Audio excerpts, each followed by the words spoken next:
Bueno, yo creo que hoy en día hay cierto consenso en cuanto a señalar que la independencia en buena medida significó un conflicto entre peruanos. Debemos dejar atrás las visiones hipernacionalistas que plantearon un enfrentamiento entre el Perú y España. Hoy en día la historiografía tiene eso claro, pero el fenómeno fue muy complejo. No olvidemos que el virreinato peruano fue el último reducto de las fuerzas realistas en la región y el virrey Abascal dirigió firmemente las acciones militares contra su autoridad. En ese contexto, el proceso de adhesión a la independencia fue especialmente lento y complicado.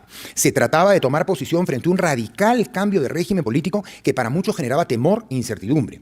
Y tenemos casos de lo más variados, desde el aristócrata José de Larribagorri y Sánchez Boquete, que ya desde 1808 planteaba ideas separatistas, hasta el ilustre médico y humanista Hipólito Unanue, que asesoró a los últimos virreyes del Perú hasta 1821 y que luego fue colaborador de San Martín y ministro de Bolívar. ¿Podría concluirse, pregunto, que Ribagorri fue un patriota y Unanue un calculador o tránsfuga, diríamos hoy día, ¿no? Ese que cambia de partido, ¿no? Es colaborador del virrey, llega a San Martín y se pasa al otro bando. Esos procesos de discernimiento frente al incierto futuro fueron muy variados, fueron muy personales y por tanto las actitudes fueron también distintas. Tanto Ribagorri como Unanue fueron indudable amantes del Perú, pero reaccionaron de modo diverso, de modo distinto, en los dramáticos años comprendidos entre 1808 y la independencia. Dicho de otro modo, el posicionamiento frente a la independencia dependió de factores muy variados en un contexto de graves dudas y temores por el futuro. Por eso no podemos sostener de modo simplista que fueron buenos peruanos los que se alinearon con la independencia y malos peruanos los que siguieron fieles a la causa del rey. Sin embargo, otros actores de la independencia manifestaron sus temores por los problemas suscitados en los años inmediatamente posteriores a 1824. Fue el caso de Hipólito Unanue, que ya hemos mencionado, quien escribió lo siguiente poco antes de morir. Unanue muere, si mal no recuerdo, en 1830.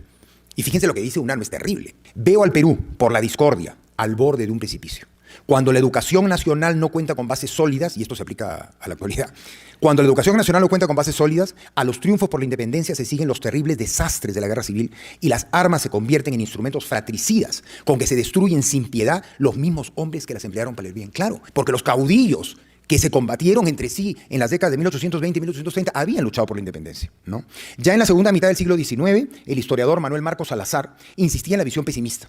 Si bien reconocía algunos avances republicanos, como la abolición de la esclavitud, la supresión de privilegios y monopolios, atribuyó los fracasos de la República a la preponderancia del militarismo y a la falta de educación en el pueblo, que no le permitió afrontar adecuadamente el violento paso, dice él, del régimen despótico de la colonia al de la libertad republicana.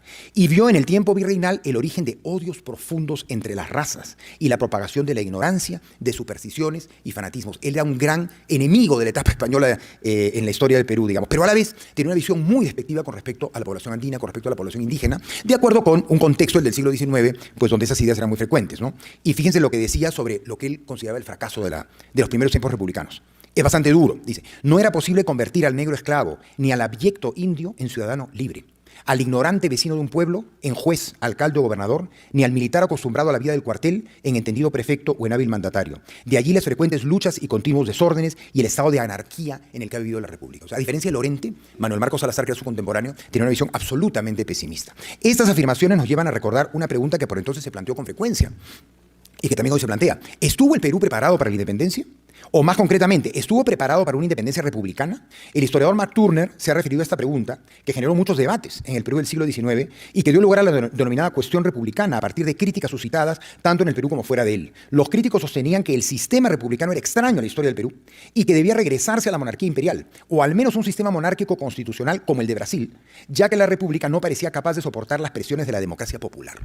Por otro lado, tras el tan convulso siglo XIX, José de Larribagorri y Osma, meditando en la Pampa del Aquino en 1912 en torno al destino histórico del Perú, escribió duras frases contra la élite dirigente limeña, de la cual él mismo era destacado representante, acusándola de no haber estado a la altura de las circunstancias y de no haberse comprometido para sacar adelante el Perú. Él dice, pobre, tonta, boba, aristocracia de Lima, incapaz de todo esfuerzo, siendo él uno de los grandes aristócratas de Lima, pero reconoce que la clase dirigente no estuvo a la altura.